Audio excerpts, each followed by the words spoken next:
بسم اللہ الرحمن الرحیم نحمدہ ونصلی ونسلم علی رسولہ الکریم اما بعد۔ اب آگے جی اللہ تعالیٰ کی فرما برداری کے بعض دنیوی فوائد، کہ جو بندہ اللہ تعالیٰ کی فرما برداری اختیار کرتا ہے تو دنیا کے لحاظ سے کیا فوائد حاصل ہوتے ہیں۔ روزی میں اضافہ، طرح طرح کی برکتیں ہونا، تکلیف اور پریشانی کا دور ہونا، مرادیں پوری ہونے میں آسانی ہونا، چین سکون والی زندگی نصیب ہونا،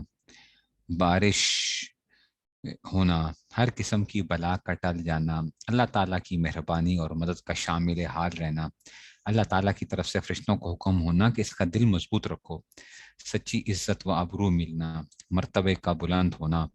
لوگوں کے دلوں میں اس کی محبت پیدا ہو جانا، قرآن کا اس کے حق میں شفا ہونا، مال کا نقصان ہو جائے تو اس سے اچھا بدلہ مل جانا، دن بدن نعمت میں ترقی ہونا، مال میں برکت ہونا، دل میں راحت تو تسلی رہنا، آئندہ نسلوں کو اس کا نفع پہنچنا، زندگی میں غیبی بشارتیں نصیب ہونا، مرتے وقت فرشتوں کا خوشخبری سنانا، مبارکباد دینا، عمر میں برکت ہونا، افلاس اور فاقے سے بچے رہنا، اللہ تعالیٰ کے غضب سے بچ جانا۔ مطلب ہے کہ یہ اس میں سے یہ مختلف قسم کی جو دنیا کے اندر بھی جو اللہ تعالیٰ وہ دیتے ہیں، اس کے نیکی کرنے کی وجہ سے، گناہوں سے بچنے کی وجہ سے جو ہے۔ اب ہے جی آگے کتاب الرسوم والبدعات، وضاحت۔ کتاب الرسوم والبدعات کے مسائل حضرات اکابر اور معاصر مفتیان کرام کے اردو فتاوی سے ماخوذ ہیں۔ بیتی زیور میں مذکورہ رسوم کی نوعیت کی تبدیلی اور بعض رسوم کے ہمارے معاشرے میں نہ ہونے یا کم ہونے کی وجہ سے اور بعض نئی رسوم کے اضافے کی وجہ سے مناسب یہ سمجھا گیا ہے کہ نئی رواج پائے جانے والی رسوم کے احکام جدید فتاوی سے لیے جائیں۔ تو جو اس میں سے کیا بیتی زیور میں جو لکھا ہوا ہوگا وہ بہت پرانے رسومات لکھی ہوئی تھی جو مختلف قسم کی تھیں، تو اب جو معاشرے کے اندر ہوتی ہیں کچھ پرانی ہیں کچھ جدید ہیں، اور ہر دن بدن نئی نئی رسمیں نکل رہی ہیں۔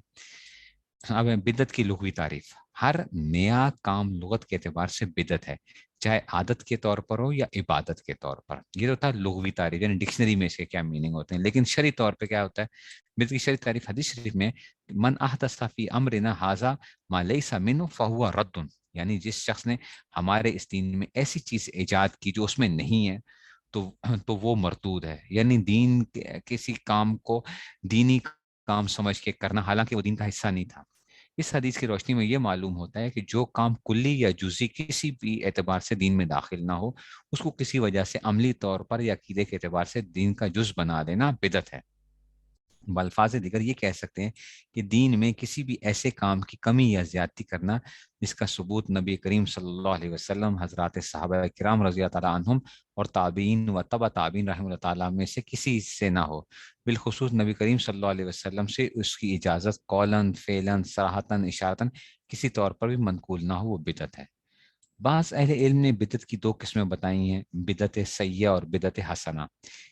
یعنی سیئہ بری اور بدعت حسنہ اچھی بدعت جو ہے۔ ان حضرات رحمۃ تعالیٰ نے پہلے بدعت کے لغوی معنی کو پیش نظر رکھ کر ہر نئے کام کو مطلقاً بدعت قرار دیا، پھر غور کرنے کے بعد جس کام کو کلی یا جزئی طور پر دین میں داخل پایا، یعنی یہ معلوم ہوا کہ اس کی اصل کلی یا جزئی طور پر مذکورہ بالا تین زمانوں میں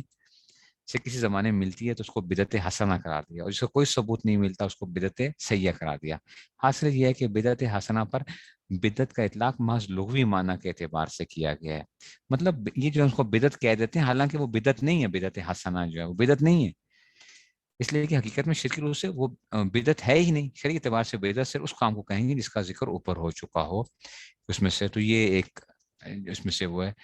اور اس میں سے جو ہے وہ آپ کو بتائیں گے کہ جی نا بدعات کون کون سی ہوتی ہیں، اور اس میں سے تو کوشش کرنی چاہیے کہ اپنے آپ کو بچایا جائے کہ ہر ایسے کام سے جو کہ کیا ہو سکتا ہے کل کو شرمندگی کا باعث ہو سکتا ہے۔ اللہ تعالیٰ ہمیں جو ہے صحیح سمجھ نصیب فرمائے۔ واخر دعوانا الحمدللہ رب العالمین۔